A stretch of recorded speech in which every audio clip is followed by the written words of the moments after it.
Welcome back. A long-term crackdown on terrorists in Nigeria has seen thousands of children being detained. That's according to Human Rights Watch. We spoke to one of those behind the report. Since 2013, Nigeria has detained about 3,600 children.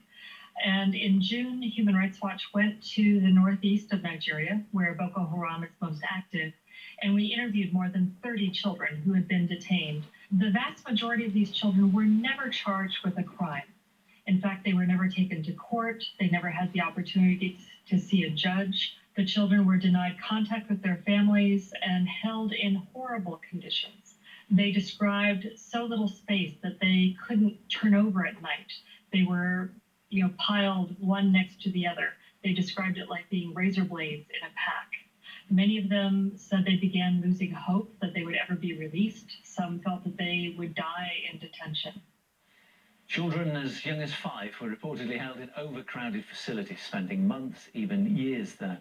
There were frequent reports of sexual, physical and mental abuse. Children had been accused of involvement with the Boko Haram terrorist group. The radical Islamist organisation is based in northeastern Nigeria, but it carries out its attacks throughout West Africa. In 2015, it pledged allegiance to Islamic State. Many of the imprisoned children were rounded up during military operations against the group. They asked me if I was a member of Boko Haram and beat me up when I said no. They tied my hands and legs and hung me to a tree and continued to flog me.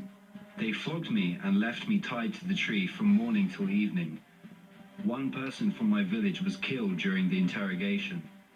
If you make a noise, if you drink water without asking them, if you go toward the door to get fresh air, they beat you.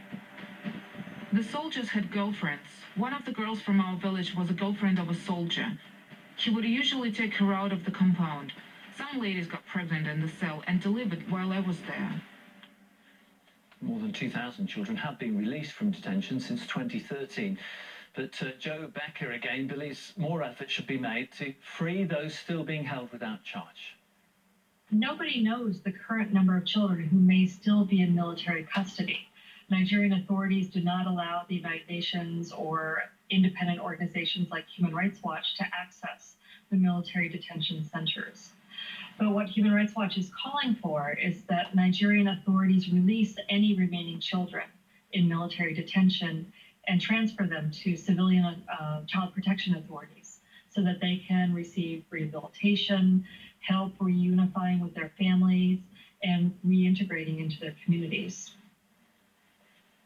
The Nigerian military denies the allegations in the report, saying the children are kept in secure areas and that they are adequately cared for. We have asked the Nigerian Ministry of Justice to comment. We await a reply. Moving on, social media giant Facebook is apparently undergoing an identity crisis. It has changed the way it describes itself from being a platform to a publisher, and that could have major consequences. In a recent legal case, Facebook claimed it was a publisher, insisting it has the right to ban whoever it wants, but that would also make it liable for what goes out on its platform, a responsibility it's previously been trying to dodge. Lee Petrenka has more. So, what have we got here? That's better.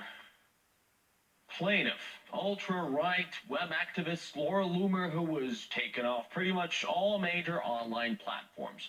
Defendant, Facebook, one of the giants which kicked her out. We carefully flicked through these court papers which the defendant filed to try and bury the lawsuit. And here's what really caught the eye. To the extent Ms. Loomer's claim targets Facebook's decision to deactivate her accounts, it is also deficient. Under well-established law, neither Facebook nor any other publisher can be liable for failing to publish someone else's message. First Amendment provides absolute protection for such decisions. What was it again? Neither Facebook nor any other publisher? Protection by the First Amendment. So in this particular case, the lawyers of Zuck & Co. are happy to legally refer to their social network as a publisher. Digging a bit deeper will reveal Facebook has done that in the past as well. When last year an app startup was crossing swords with Facebook in court, this is what came from the network's bench. The publisher discretion is a free speech right irrespective of what technological means is used. So is it just me, or something's wrong with how the platform we use every day identifies itself? Because when Facebook bosses take questions in other places, it seems they always try to distance themselves from the notion publisher. Which are you? Are you a tech company, or are you the world's largest publisher? Because I think that goes to a really important question on what form of regulation or government action, if any, we would take. Senator, this is a really big question. I view us as a tech company because the primary thing that we do is build technology and But you products. said you're responsible for your content, which makes Exactly. kind of a publisher, right? Well, I agree that we're responsible for the content, but we don't produce the content. And that's been the message for quite a while. We are a tech company, not a media company.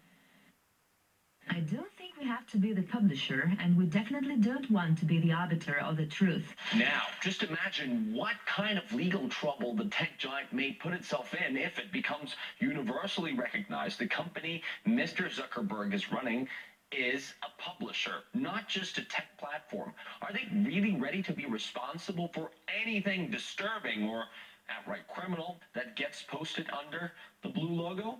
The examples have been out there in abundance.